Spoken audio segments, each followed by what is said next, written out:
Is $10 a good investment to make your car's AC blow like new? How about $0? Welcome back to Car Care Talks. In this special two-part guide, we're going to turn your hot car into an icebox and save you thousands. Part 1 is all about the 10 critical secrets to revive your AC cooling power yourself.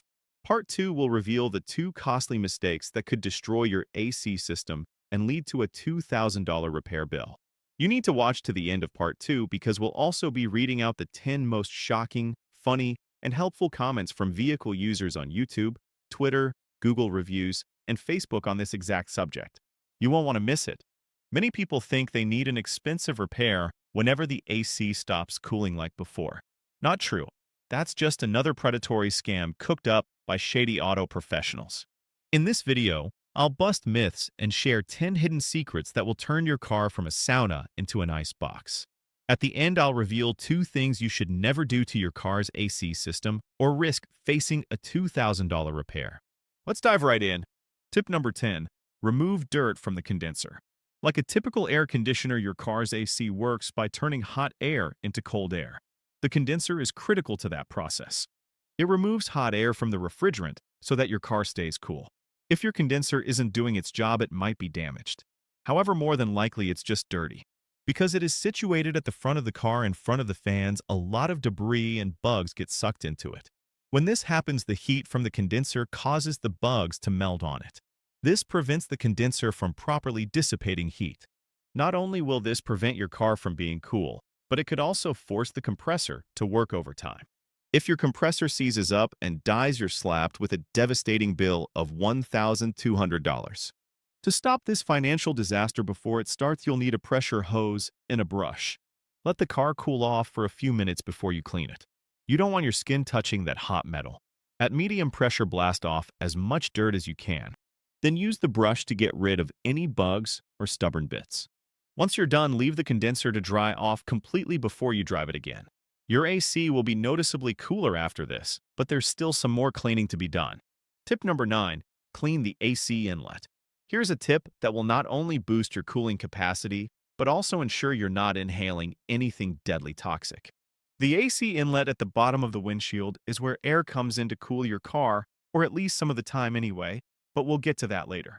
If you often park under trees or go off-roading, leaves and other debris can get stuck in the holes. Unless you clean this often, this dirt will attract moisture. And guess what happens in damp, dark places? That's right. So if your AC hasn't been blowing properly and the smell has been rotten and sickening, this should be the first place you look. How you clean it will depend on whether there's a musty smell inside the car. If your cabin air quality is great, then all you need to do is brush away any visible debris. If you have a toxic mold infestation, here's what you need to do. First, turn on your AC fan to the lowest level and roll your windows down. Next, spray some Lysol or any other AC disinfectant into the inlet, which leads directly to the plenum. The fan will pull the disinfectant out of the vents and get rid of any breeding ground for sickness. For this process to work, you should remove your cabin filter first. We'll talk more about that in Tip 5. With your routine cleaning done, it's time to unleash a secret weapon inside the car. Tip number 8. Let the hot air out. One popular myth that is silently draining your wallet by hundreds of dollars is pre-cooling. It's a hot day, so you turn on the car AC for about 10 to 15 minutes before you drive so that it gets cold. While this does work, it's not very efficient. It is secretly strangling your compressor and your fuel consumption goes up. The AC uses roughly half a gallon of fuel for every hour it idles. The better option is to get into your car, switch on the AC to the lowest setting, and roll all the windows down. Leave the windows down for about 15 seconds, which is how long it takes for the AC to kick in. Next, crank the fan speed up to the highest. Once the car begins to cool, roll up the front windows quickly. Raise the rear windows up, but leave a bit of space. After another 15 seconds, you can then close them completely. Once the cabin is cool, it's time for a secret tip. So good it'll change your driving habits forever. Tip number 7. Use the recirculation button. This is one of the most misunderstood and misused parts of your car's HVAC system.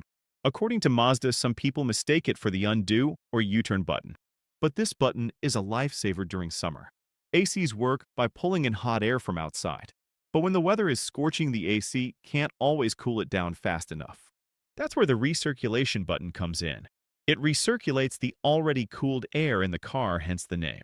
The main benefit is that it cools your car down quicker. However, it also does a great job of keeping musky smells out. For example, if you're parked in traffic, this button will prevent nasty fumes from getting into your car. Another advantage of the button is that it can reduce your fuel consumption.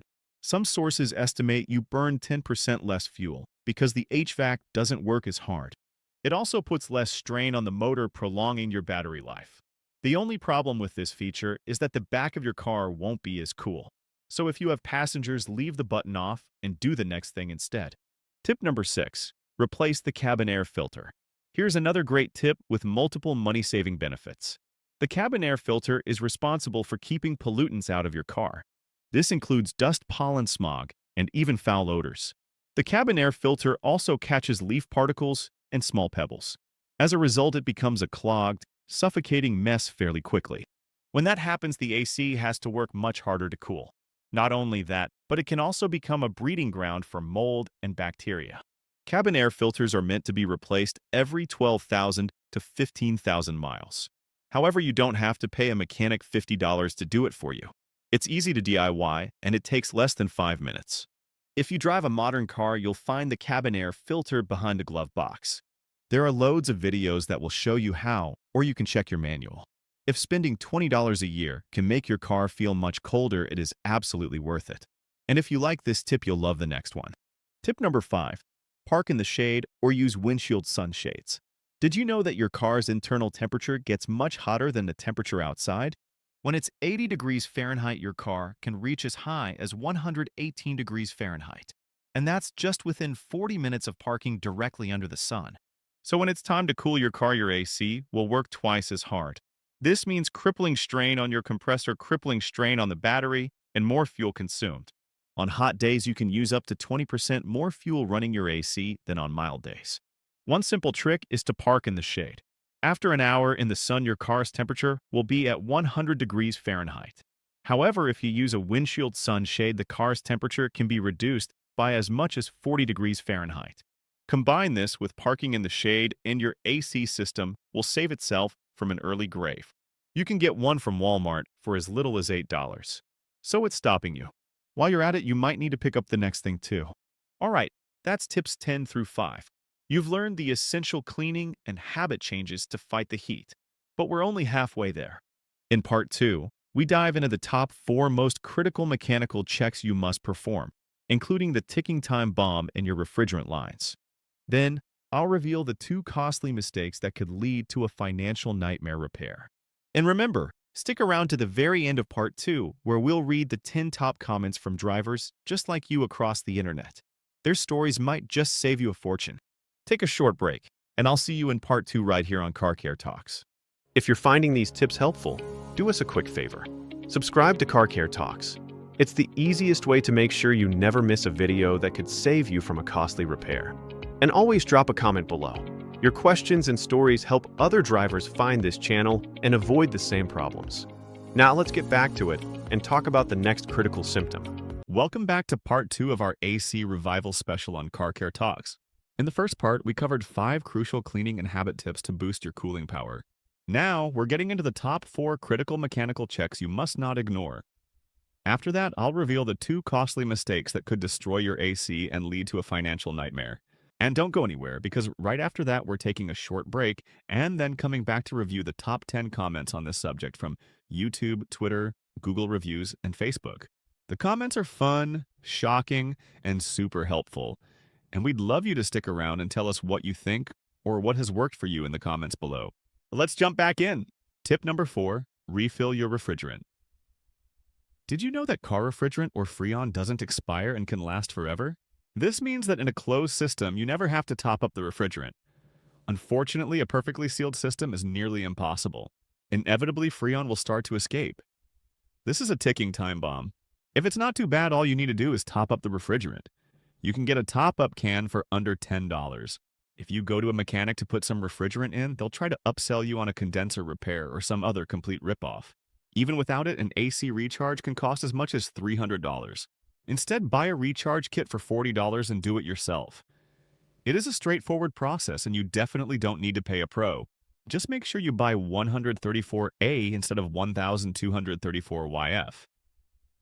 Sure, it's slightly better for the environment, but it costs 20 times more. Plus, the old stuff is still great and doesn't hurt the ozone layer. At the end, I'll reveal a common mistake that might be causing your refrigerant to leak quickly. Tip number 3, desperately check your coolant right now. In a weird twist of fate, coolant doesn't make your car cool. However, the lack of coolant forces your car to murder its own AC system. That's because many car computers shut off the AC compressor when the engine is overheating. And of course, this happens when you run low on coolant. If it doesn't shut off the compressor, your AC will begin to blow hot air. So if you haven't checked your coolant level in a while, now's the time to do so. By the way, if you're checking your coolant, there's a lot more you should know to avoid a $7,000 engine failure. We made a separate video that covers everything about your car's cooling system. Coolant types, radiator flushes, thermostat issues, and more. Tap the card on your screen, or check the link in the description to make your cooling system last forever. Tip number 2, make sure the fans are working. While your hood is still up, it's time to check to see if your cooling fans are working. Just behind the grill of your car is the condenser. Behind that is the radiator, and then the cooling fans, or radiator fans. Now remember what we said earlier in the video about the job of the condenser. The cooling fan blows air on the condenser, which helps it expel heat from the refrigerant. When the fan is bad, the condenser won't work properly and your AC stops working. Most cars have 2 fans. If just one is working, your AC will still function, but not for long. Fortunately, checking the fans is easy. Switch your car on and put the AC on full blast. After about 5 minutes, both fans should be spinning. If you need to change your fans, don't buy OEM and don't buy from a dealer. You could pay $300 to $500 for something you can get for under $100. If both fans are working great, there's just one more thing you need to inspect before I share my bonus tips. Tip number 1, check your fan belt. If you drive a high-mileage car, this tip alone can save you up to $2,000 in AC repairs. That's because the fan belt connects the compressor to the engine. If your fan belt starts slipping, the compressor won't rotate at the right speed. This will not only prevent it from helping your car keep cool, but it could also overheat and fail. To prevent this financial nightmare, hunt for these deadly cracks on the surface of the belt. If the belt appears slack is slipping or is squealing, it's time for a new one. A new fan belt costs under $65, which is nothing compared to a new compressor. Now that you know how to turn your car into an igloo, it's time to reveal 2 things you should never do to your AC system. Costly mistake number 1, switching off your AC for weeks. I get it. With fuel prices as they are, you need to save as much money as possible, and the AC is an easy way to do so. That's why many drivers roll their windows down even when it's scorching. However, while this will save you a few dollars every week, it could lead to bank account killing repairs. For starters, not using the AC will cause seals to dry and leak. But what's worse is that the compressor could begin to corrode because the metal parts inside are idle. So whether it's summer or winter, use your AC for at least a few minutes every week. Costly mistake number 2. Stop pointing the vents directly at you. If you want to maximize your AC, don't point the blowers directly at you. While it will cool your face quicker, it takes longer to circulate around the car, which wastes fuel. In addition, the cold air will dry your skin and your throat, which isn't great. For optimal performance, point the side vents towards the windows and the central vents towards the roof. By following these tips, your car will be cooler use, less fuel, and you'll prevent financial nightmare repairs. Your cabin air quality will also be much better, which will prevent bacteria growth and your passengers from getting sick. And that's it for the main guide. You now have the complete blueprint to revive your AC. But before we wrap up, we're going to take a quick break. When we come back, get ready for a fun segment where I'll be reviewing the top 10 comments from drivers across YouTube, Twitter, Google Reviews, and Facebook on this exact topic of car AC fixes and scams. Trust me, the comments are fun, relatable, and sometimes shocking. We'd also love you to say what you think in our comments below. Tell us what tip worked for you, or share your own horror story. Stick around, the comment review is next, right here on Car Care Talks. Thank you for subscribing to Car Care Talks earlier. We are growing in the community. If you have not subscribed, please do, leave a comment, and share. Now let's get back into the video. All right, welcome back to the final segment. I've been scouring the internet for your real-world experiences, and we've got some great comments to react to. For each one, I'll give a quick take, and I want you to chime in below. Let us know if you think it's true or false, or share your own story. Comment 1 from @OhioChick123. I have always rolled down windows when first getting into the car on hot days. It allows the hot air to get out. Driving with windows down for about a minute helps to blow the hot air out while waiting for AC to start cooling. You are 100% on the right track. That's exactly the principle behind our tip number 8. You're helping the system by expelling that superheated air first instead of asking the AC to cool it down. Smart move. Is she right? Thumbs up for yes, thumbs down for no. How long do you leave your windows down? Comment 2 from at It's Me X7.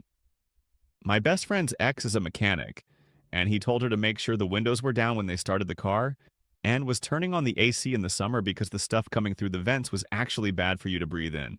Okay, this one gets a bit murky.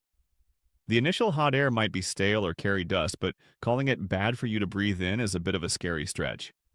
The real health issue is mold in the system, which we covered in cleaning the inlet. True or false? Is the initial blast of hot air dangerously toxic or just unpleasant? Comment 3 from at Westbreak9231. Please do not use a pressure washer on the condenser.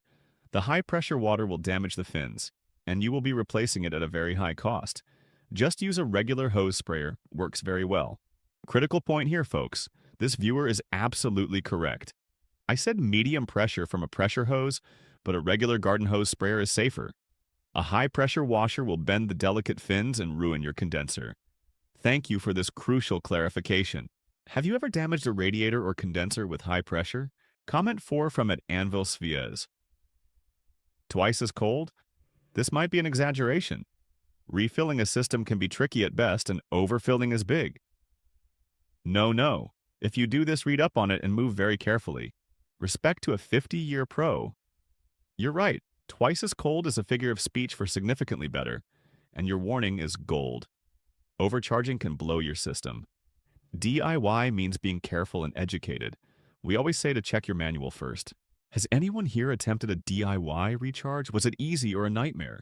Comment 5 from @OneFreeThinker. It's more effective to wait a few minutes once moving with the AC on and cool air being felt, to then push the recirculation button. It will more quickly increase the cooling in general. That's a really interesting technique. Let the system grab the initial outside air, cool it down once, then trap and recirculate that cooled air.